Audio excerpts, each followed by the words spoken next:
அட வாங்க, எனக்கு சோறு தாங்க முக்கியம் அப்படின்னு நினைக்கிறவங்க எல்லாருமே இந்த தக்காளி சாதத்தை செஞ்சு சாப்பிடுங்க.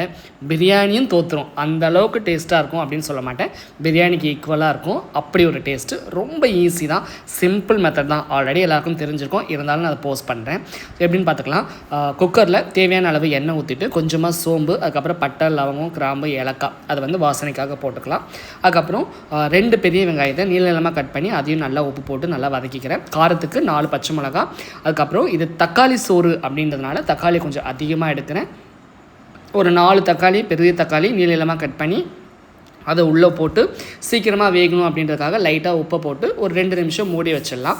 ஹை ஃப்ளேமில் வச்ச உடனே அது என்ன ஆகும் அப்படின்னா சீக்கிரம் குழஞ்சி வந்துடும். ஓகே, குழஞ்சி வந்ததுக்கப்புறம் நல்லா கரண்டியை வச்சு நல்லா கிண்டி விடலாம். ஓகே, இன்றைக்கி நான் இதுக்கு கொத்தமல்லி இலை போட போகிறதில்ல, வெறும் புதினா இலை போட்டு தான் செய்ய போகிறேன். ஓகே, ஒரு கைப்பிடி அளவு புதினா இலையை போட்டு நல்லா வதக்கலாம். ஓகே, வதக்கினதுக்கப்புறம் இஞ்சி பூண்டு பேஸ்ட்டு இந்த டைமில் நம்ம ஆட் பண்ணிக்கலாம். அது ஃப்ரெஷ்ஷாக அரைச்சி போட்டோம் அப்படின்னா அந்த ஃப்ளேவர் இன்னும் நல்லாயிருக்கும். ஓகே, இஞ்சை விட பூண்டு கொஞ்சம் அதிகமாக இருக்கணும். இல்லை என்னென்ன மசாலா பார்த்தீங்கன்னா கொஞ்சமாக உப்பு, வெறுமிளகாத்தூள், மஞ்சத்தூள், அதுக்கப்புறம் சீக்ரெட் மசாலா ஒரு மசாலா இருக்குல்ல நம்மக்கிட்ட, அதை போட்டு நல்லா மிக்ஸ் பண்ணி இந்த மாதிரி நல்லா கிரேவி பதத்துக்கு வந்ததுக்கப்புறம் இதில் 3 உலக்கு நான் அரிசி எடுத்திருந்தேன். ஸோ அப்போது 6 உலக்கு தண்ணி ஊற்ற போகிறேன். இது துளசி அரிசி இதனால் அப்படியே டபுளாக எடுத்துக்கணும். ஓகே, தண்ணி நல்லா கொதித்து வந்ததுக்கப்புறம் தான் அரிசி போடணும். அப்போ தான் அரிசி நல்லா சாஃப்டாக இருக்கும். ஓகே, ஸோ அரிசி நல்லா தண்ணி நல்லா கொதிச்சிருச்சு. இப்போ அரிசியை போட்டு லைட்டாக மேலே புதினா இலையை தூவி குக்கர் மூடியை போட்டு மூடிடலாம். ஓகே, 1 2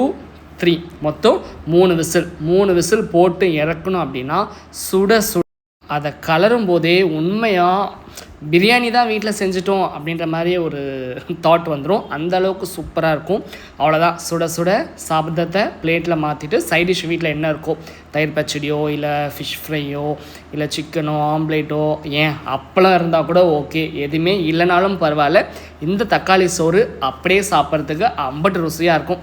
ஒரு தடவையாவது ட்ரை பண்ணி பார்த்துட்டு